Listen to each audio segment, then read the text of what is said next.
முயற்சிகள் செய்தும் என் கஷ்டங்கள் தீரலை. நாங்கள் ஜாதகமெல்லாம் பார்த்தோம்.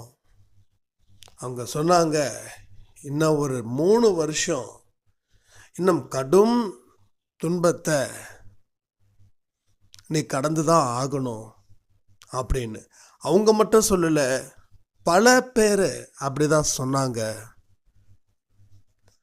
ஆனால் இப்போ எனக்கு கஷ்டங்கள் தீருதே.